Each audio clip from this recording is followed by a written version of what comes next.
Kaya quick recap muna tayo. Naghahabol po ang Ping Ping Ping dahil ang timbangan ay meron na 130 points. So ang susunod na magtatapat ay ang may-ari ng Cafe Fleur de Lis na si Chef Jackie at ang food vlogger na si Marky Bap. Are you ready? Let's go play round 3. Come on.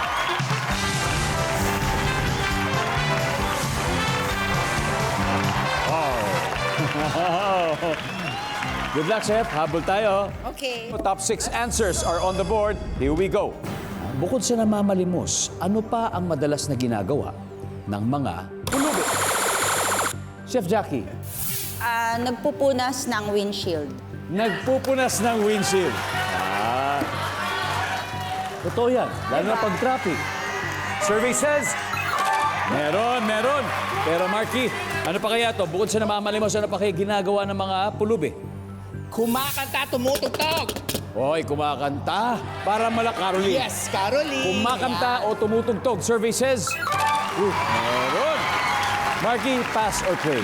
Let's play. Chef Jackie, balik muna tayo. Let's go timbangan for round 3. Get it? Bukod sa namamalimos, ano pa kayo ginagawa ng mga pulubi? Sorry nangi-snatch? Naranasan mo na ba yan? Hindi, na-snatchan. Yes, sa recto. Survey says na snatchan. Wala. Kevin, bukod sa namamalimos, ano pang madalas ginagawa ng mga pulubi? Natutulog. Natutulog. Nandyan ba ang natutulog? Okay. Mark?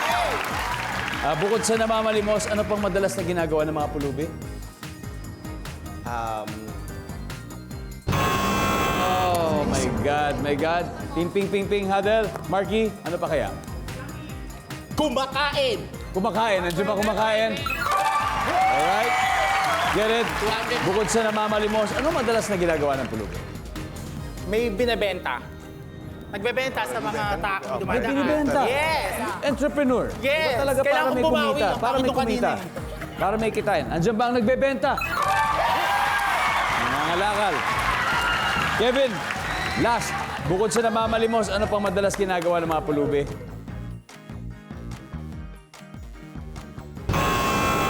Eto na. Wala na. Okay, Chef. Bukod sa namamalimos, ano pa kaya madalas na ginagawa ng mga pulubi? Nagchichismisan. Yan, nagchichismisan. Di ba? Siyempre. Chef? Nagmamakaawa. Nagmamakaawa. Tono. Chef, Bantay kotse. bantay kotse. O parang gano'n yan, parang side hustle din. Chef Boy, for the win. Bukod sa namamalimos, ano pa kaya madalas na ginagawa ng mga pulubi? Yun, nagmamakaawa, pahingi naman ng pera, parang gano'n, nagmamakaawa. Nandyan ba ang nagmamakaawa?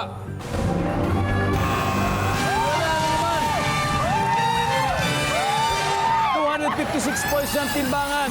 Pero may isa pa tayong hindi na nakukuha. Sino gusto sumagot? Decide naman.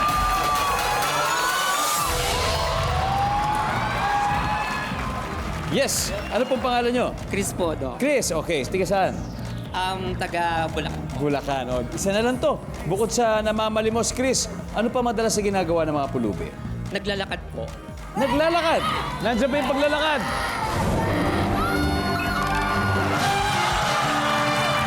Congratulations, Chris.